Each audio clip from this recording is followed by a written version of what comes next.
Don't worry. Hello, dear Wizard community. Welcome to my YouTube series. Today we have exceptional guests from Germany and Spain. Welcome Florian Goette, the founder of Nico Coin, and Marcos Carrera, head of Web3 and blockchain at Fujitsu, Spain. Today we will have a small talk about sustainability and refi with experts who have over tens of years of expertise in this field. Welcome, dear guests, and please Many present thanks. yourselves. Yeah. Okay.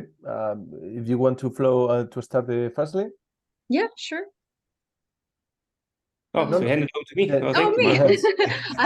I already have a separate introduction on YouTube, so it's fine. I'm head of marketing at Web3 Qatar, and I'm just a junior in this field of Web3 and blockchain. And my main purpose in launching this YouTube channel is to educate newcomers, like I used to be some couple of years ago, on Web3 and to collaborate, network with great people like you. So yeah, the stage is yours.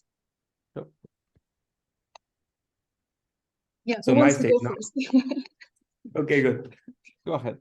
Yeah, so my name is Flo. I'm originally German, but a digital nomad for over 10 years now.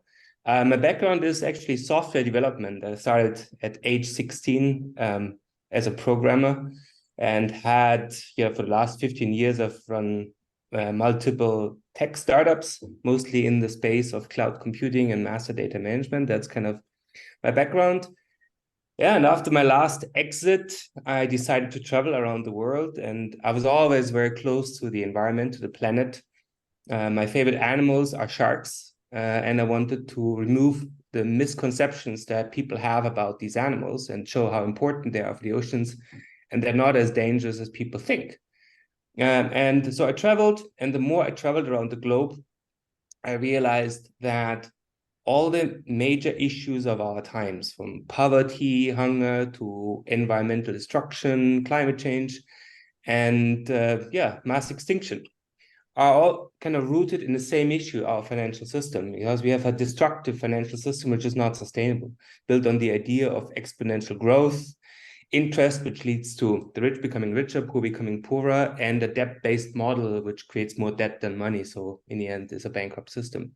So I started to realize that in order to really solve these problems, we have to change the system. And that is what triggered NECO. So the cryptocurrency is the backbone of a new financial system that serves the people and the planet. And our mission is to build this sustainable financial system to provide universal basic income, to do carbon offset, protect the climate, but also generate profits. And we've been doing quite well. We're the only cryptocurrency that I know that has never lost value over the last 4 years. And we're about to go public in 2025. Yeah, hopefully. Really looking forward to that. Marcos? Oh, amazing. Well, from my side, I'm Marcos Carrera. I'm the head of blockchain and Web3 in Iberia, not only Spain. My background is so centric in business. Then I started working with the blockchain technology around 9 years ago, I think, when I was the Sustainability and Innovation Director in United Nations. I met this amazing technology there, and we started working, creating some decentralized information around about the activity of the United Nations. After that, I was working in huge companies, not only consultancy, that it was the last. I was working for some others about engineering and ferries and maritime transport. And my expertise is around financial services too. I am a European financial advisor. I am ESG certificate. I am tokenomics expert, and I have created so many startups around digital assets and crypto space. My passion is creating new business models. My passion is to create a new paradigm to change the world. I think we have a huge opportunity beyond on that. And I think refi and new DeFi systems can make this, can allow this change. I'm not believing in traditional sustainability that I start working around 2000. creating renewables energies and these efficiency new systems. I'm creating by my side in Fujitsu refi projects because we understand that blockchain could be the trust tool that the world is requiring right now. And that's my high-level presentation. Many thanks to Absolutely invite me. great. Great, wonderful. I think it's a really good purpose, you know. Refi nowadays is not just an interesting topic to discuss, but also something with impact. And as for me, for example, I have deep interest in sustainable development goals of the UN. I have recently published a publication, an article about how different financial tools could help foster that. And I think blockchain and DLT technologies are first and foremost for helping here. So I think these two projects would be great. Let me add some words. I think it's Yeah. not only about, and stop me because I'm Spanish and then I talk a lot. That's amazing. Then it's like, I think it's not only DLT, like trust data infrastructure. I think it's a matter of using DeFi with the new systems about engagement, about these tokenomics. How can you give back or pay back the value that the users are creating for the platform, for example? This is the challenge, the real challenge that we have now.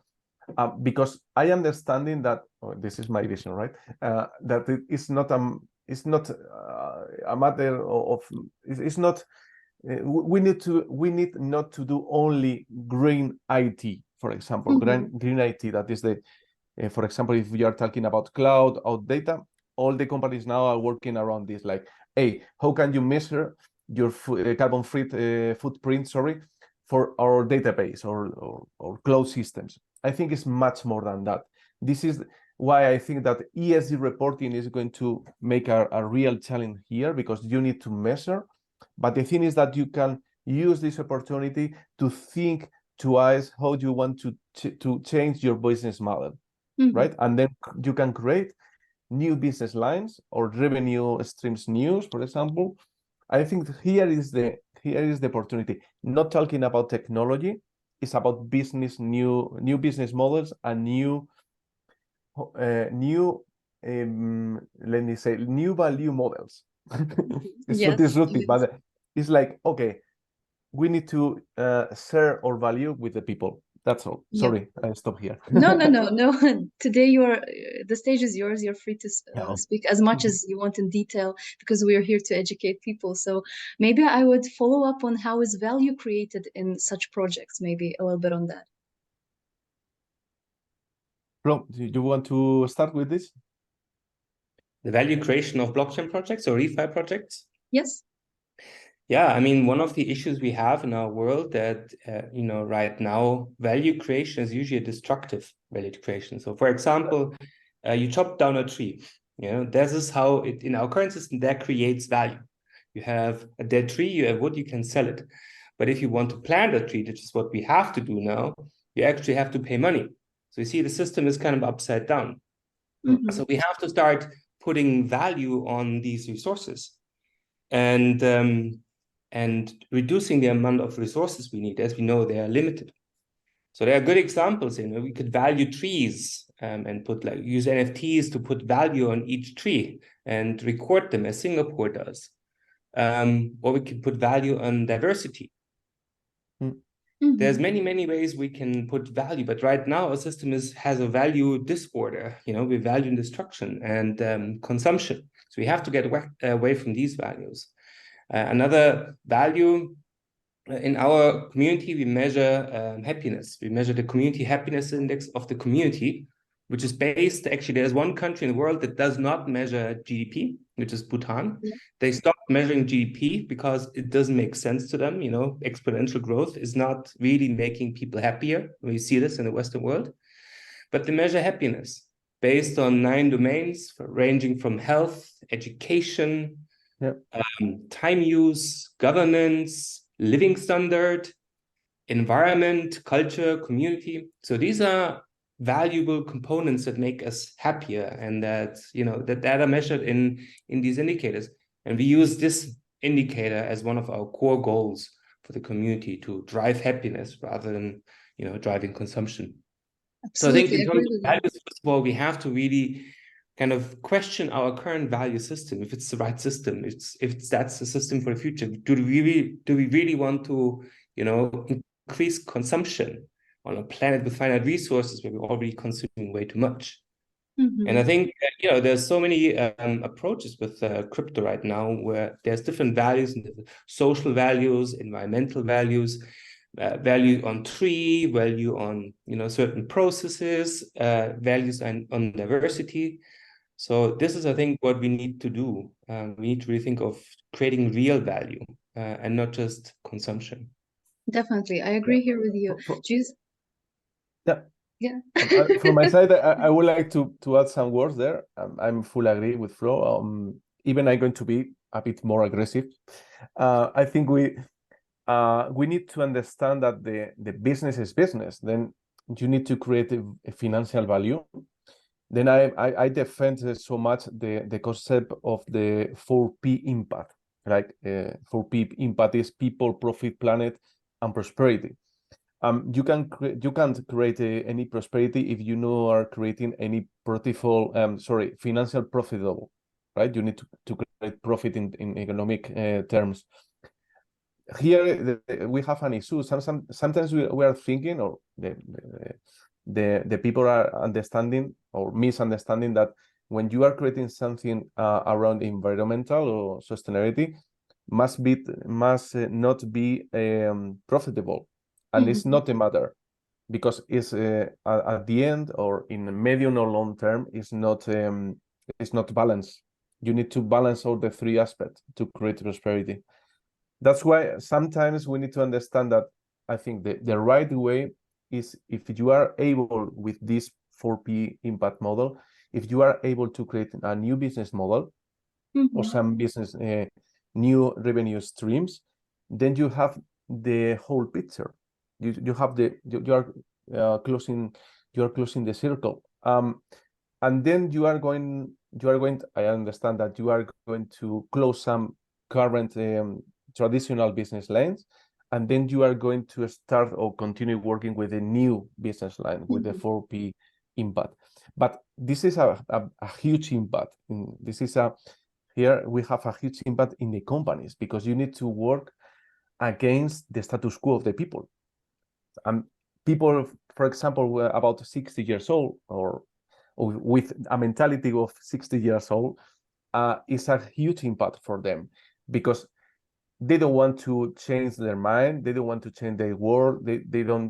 They're not understanding where is the life now. And then you need to make this kind of shifts inside the company. It's like a change management process, right? And I'm suffer these kind of things, like, okay, we are stopping working this line. We need to start working in another line, but you need to reuse all the capabilities of the company. And even you can reuse the clients. Then it's a matter of communication. That's what your role, Fina, is so crucial here, because we need to explain very clear how can we make this possible. And this is my task too. Like when I'm talking with presidents, with CEOs, I explain that there is not a step back. We need to move. And we need to move with the people that we have now and the capabilities that we have now, and try to create new value. For example, as you know, this is a typical example that I explained. With botanical water, that is one of the projects of Fujitsu, we create water from using blockchain. For example, water that is going to be no more usable because it's from some industrial process that is going to be to the plumbing. It's not going to reuse or resell, right? We can, using blockchain, we can create this water and resell to other people, and even we can create water credits.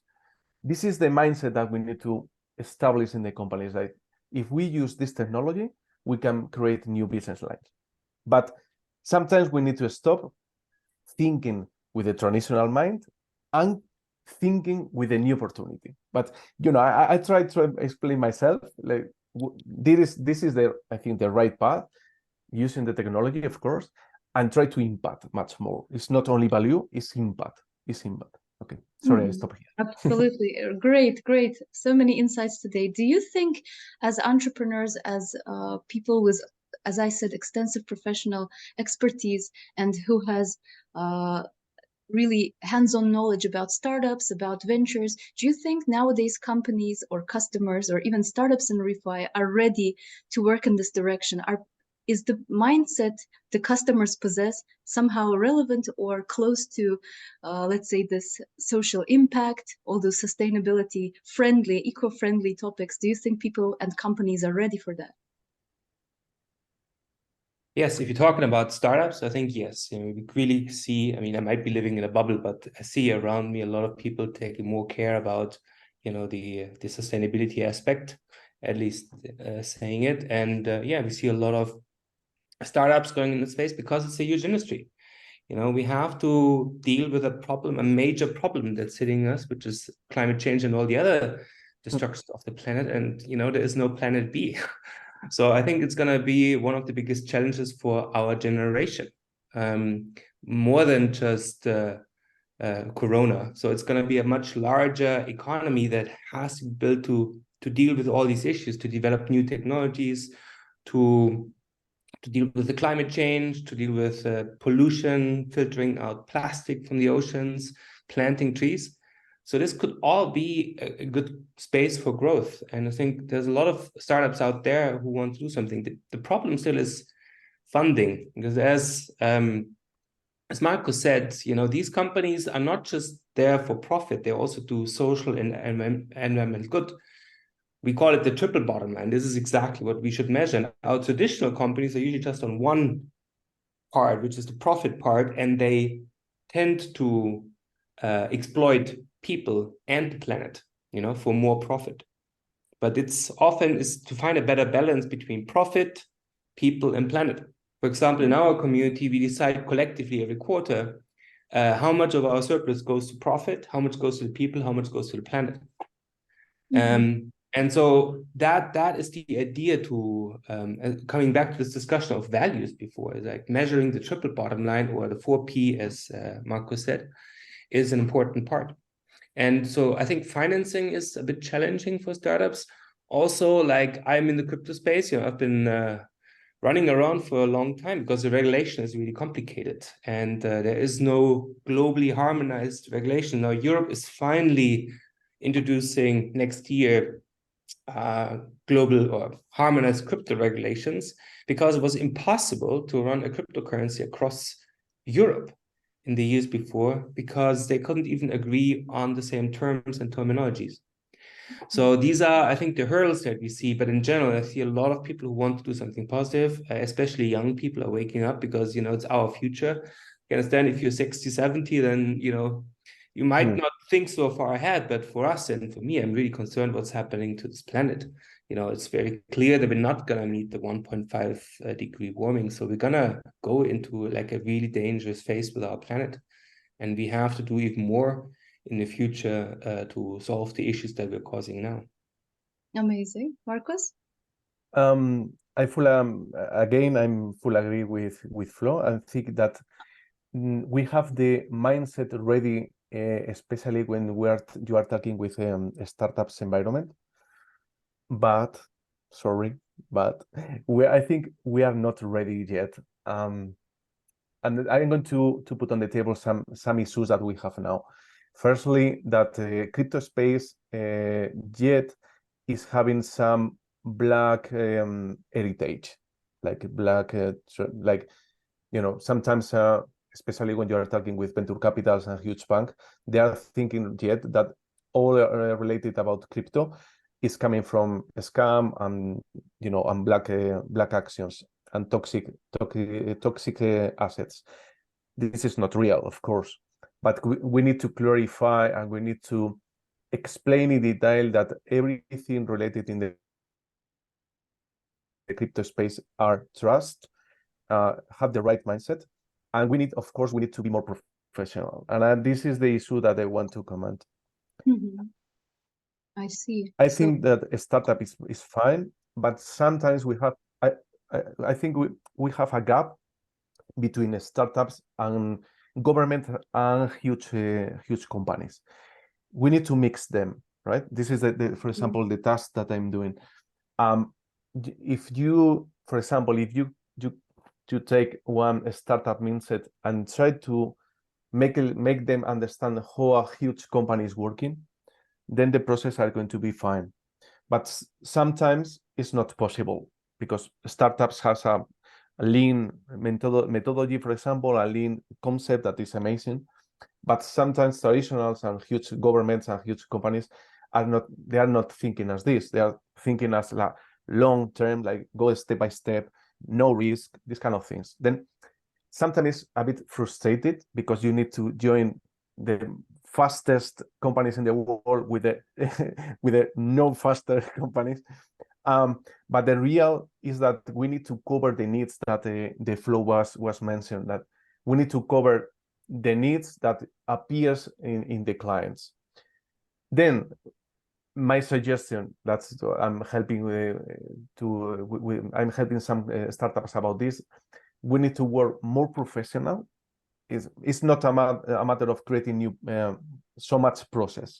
It's a matter of try to think in a more professional way, talking about risk, talking about contingency plans, talking about real digital assets, of course, about real world assets that is so crucial right now, about tokenization. But we need to think as a financial company. That's here's the main gap. We need to push the startups ecosystem trying to think as a traditional bank, only to have the same language, not the same process. It's to have the same language and try then to fit the product with the need. I think this is the main challenge right now. On the other hand, as Flo is saying, all around the budgeting and the funding of the startups are crucial. If we will be able to create some kind of global funds working with this, it could be amazing, because I think it's the big gap. And the huge banks doesn't want, they don't want to work with this because they want their own business. And now this is the last part. If we are able to push the retail is every of us, not huge venture capitals or family office. If we could, create this movement from the retail, I think we are going to get the goal very fast.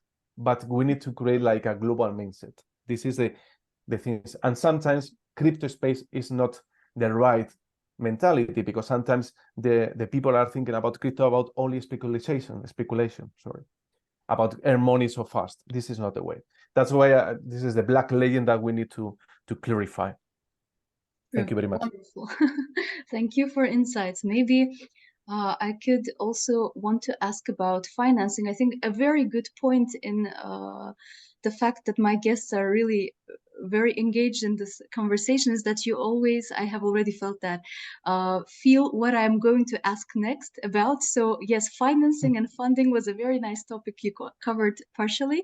So maybe a little bit more from you and Florian on financing. What are the problems concerning sustainable project funding? How should startups react to that? What should be their approach? How should they, let's say, I'm afraid to say, pitch in a way so that they really get this financing? Is there something they should convince the investors with? Yeah. From my experience is always be focused on the type of investors you really want that share the values. So I only pitch to impact investors where I see they have the same interest. So they fit with our model, that are not just profit oriented. But yeah, in the end, it's also like, do your homework. Proper pitch deck, financials, marketing, team, very important. But these are parts that are crucial. But there's a lot of new ways of funding today. First, we have received, for example, a grant for development of our carbon neutral blockchain technologies. You can even ask governments for grants when it's related to something sustainable. Then there are foundations who provide, and I feel like, in my opinion, we've been really successful crowdfunding, because a lot of people have these values, especially if you are if you're a sustainable person. Usually your network of friends and family usually is in the same kind of same kind of clientele.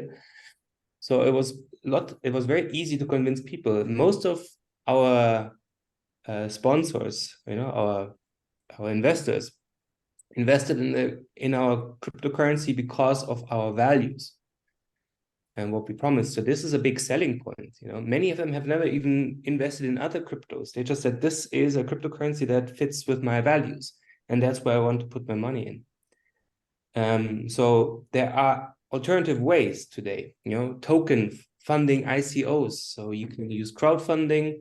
You don't have to run to investors. You can use funds from individual people, and that can be very successful. Also, you can create your own tokens. In our example, we create our own tokens to pay our people, to pay our employees, to pay our partners. So this is a way of self-financing the organization.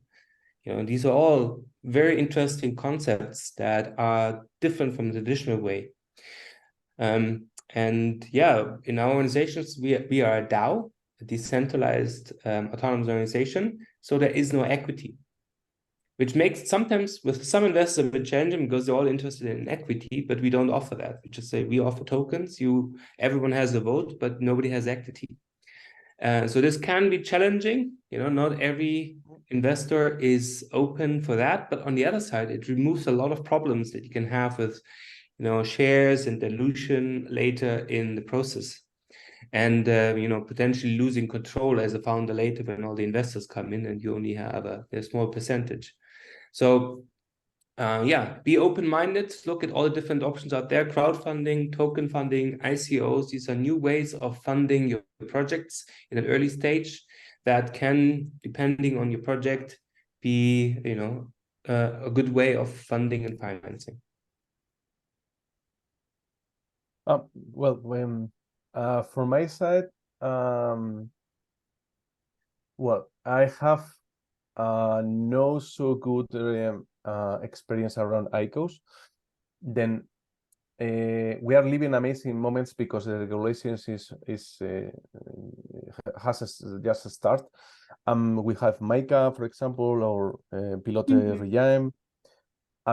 This is another challenge that we have on the table. If we are able to create sustainability tokenomics, for example, for utility tokens, then we could offer more guarantee for the investors and more guarantee for the token holders. This is the real challenge, because of course, if you are talking with high or huge investors or token investors, they want at the end they want guarantee. You can only offer a guarantee if you create some security token against shares or against equity or against future flow revenue. The thing here is that security is a bit more complicated process because you need to add some legal partners and some reviewing, some go to the government and these kind of things. But I think mixing both tokens, utility with security, we can offer an extra way of funding, giving more guarantee and giving more liquidity. This is one of the challenges.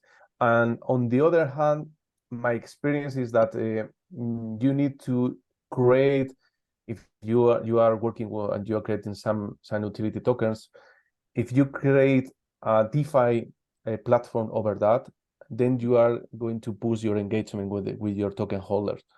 Of course, you need to create a financial evolution of the traditional financials. Yeah, you need to create this tokenomics very, very in detail. But I think it's a new tool that we and you can use for a better engagement and better financial profit. I think both sides. Cool, very, very insightful conversation today. Maybe to sum up this amazing session, I would probably ask each of you to give one piece of advice that every sustainability startup founder or maybe team member would have, like as a key competence, what one piece of good advice would you give them if they are just beginning their sustainability journey, let's say? Okay, well, I would have said initially, look at your values and your integrity. So key thing, in my opinion, is to really write down the values of the organization and making sure that the organization follows these values in every decision. So this is what I mean with integrity, not just saying I'm sustainable, but actually keeping your word, doing what you say. I think, in my opinion, that is probably one of the key competencies besides, managing a company, teamwork, and so on. But integrity is a very rare value, and I feel that if you bring that into your organization, if you align the values, and if you make sure your company, your organization stays within the values, then you're a good fit for this space. From my side, I propose two capabilities here. First one is transparency. Transparency from the starting point to the end point, about the financials, about process, about the people, about the team, about the goals, about the impact.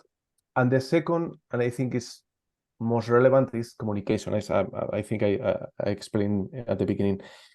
You need to be a very communicated leader. You need to explain how are you going to impact to the society, and how are you going to give profit to your token holders. I think then communication is the key. You need to express your passion, express that you are the right person there, and how you are going to motivate your team. This is the crucial aspect that I consider. Amazing. Thank you very much, Florian and Marcos, for this very insightful masterclass, I would call it, really, because I think even though my YouTube channel is pretty young and I have not so many followers, but maybe my community will grow soon. And I believe everyone who would watch this this talk show today with my wonderful guests, I think they would draw a lot of insights about sustainability refi, and not only, also about startups and the right mindset. Thank you very much for committing your time for today. And I wish you all the best with your further professional life. I think we can sum up here. And of course, a message to my followers and community members. You can always follow Marcos and Florian on LinkedIn, and just, networking is key, I would say. So thank you very much.